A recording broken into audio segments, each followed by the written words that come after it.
Corvair is like the Rodney Dangerfield of the automotive industry. It just doesn't get any respect. But like the comedian, the Corvair has an extremely loyal and dedicated following.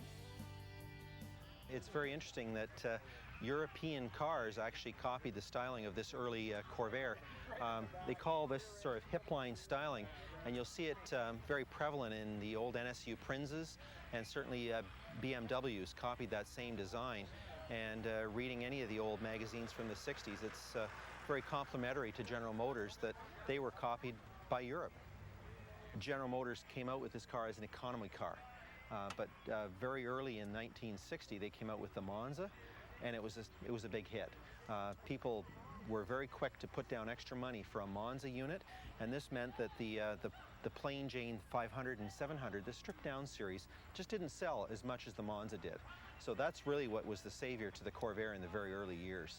And if you look back in old magazines, you'll find that there was a lot of hop-up equipment for Corvairs, very innovative. They called anything that had a floor shifter, they called it Corvair shift for some reason, but it was a very innovative car at its time. Well, this is a 1965 Corsa.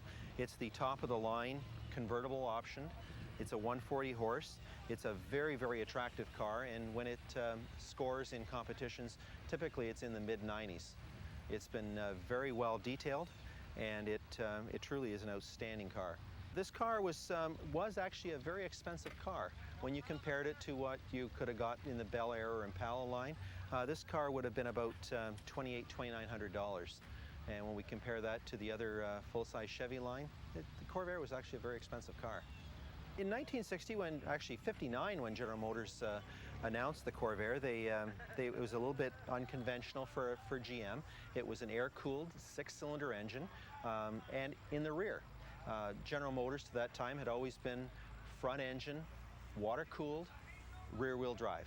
So this was very innovative on the part of General Motors.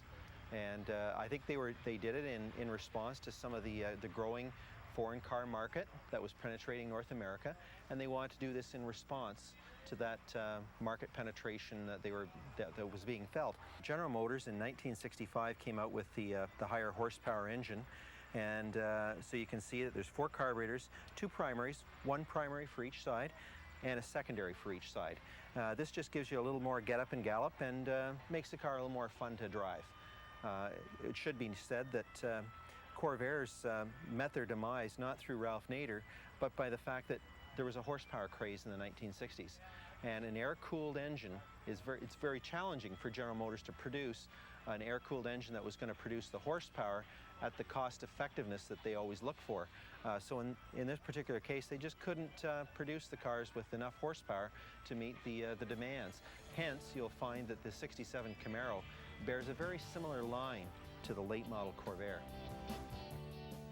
Whether Ralph Nader and his book Unsafe at Any Speed were to blame or not, Chevrolet stopped production of the Corvair in 1969. Many said the car was ahead of its time, and maybe it was.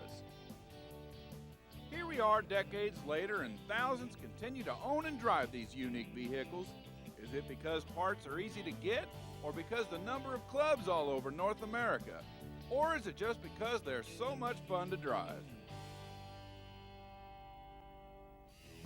For more information on the Corvair, visit our website at steeldreamstv.com.